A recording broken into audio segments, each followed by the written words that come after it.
අතුරුගිරිය නගරයේ නුදුරින් පිහිටි 2 ස්ටෝරි ලස්සන මොඩර්න් හවුස් එකකට තමයි අපි අද ඇවිල්ලා ඉන්නේ.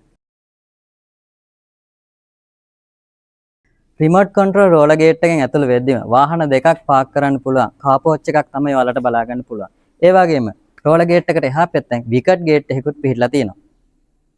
පර්චේස් 6ක වර්ගරි 2600ක ප්‍රොපර්ටි එකක් තමයි මේක. ඉතින් අපි වැඩි විස්තර ගේ ඇතුළට ගිහිල්ලා කතා කරමු. එන්න. මම දැන් ඇතුළු වුණේ ස්පේෂස් ලිවිං ඒරියා එකට. ඕවරෝල් හවුස් එක ගැන කියනවා නම් බෙඩ්රූම් 4යි, වොෂ්රූම් 3යි. ඊට අමතරව මේඩ් වොෂ්රූම් එකකුත් ඩිසයින් කරලා තියෙනවා.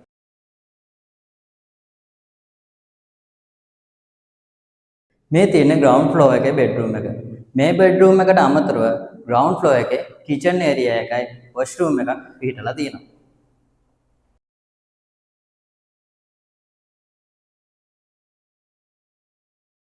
කිචන් ඒරියා එකේ වෙල් equipped pantry cupboard set එකක් වගේම granite counter top එකක් ඩිසයින් කරලා තියෙනවා.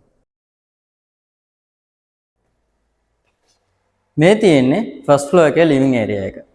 ෆස්ට් ෆ්ලෝර් එකේ bedrooms 3යි washroom 2කකින් සමන්විත වෙලා තියෙනවා. ෆස්ට් ෆ්ලෝර් එකේ හොඳ ඉඩක් තියෙන balcony area එක තමයි මේ. ඒ වගේම ඔයාලට බලා ගන්න පුළුවන් timber finishing එකක් තියෙන හොඳ ශක්තිමත් balustrade එකක් හයි කරලා තියෙනවා.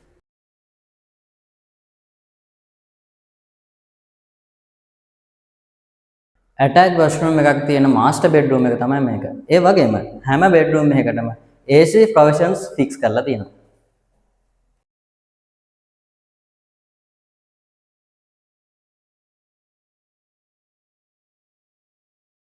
අතුරුගිරිය නගරයෙන් නුදුරින් නිදහස් නිස්කලංක සාමකාමී පරිසරයක පිහිටලා තියෙන මේ හවුස් එක ඔයාගේ කරගන්න කැමති නම් ට්‍රාන්ස්කෝ ප්‍රොපර්ටිස් දැන්ම අමතන්න.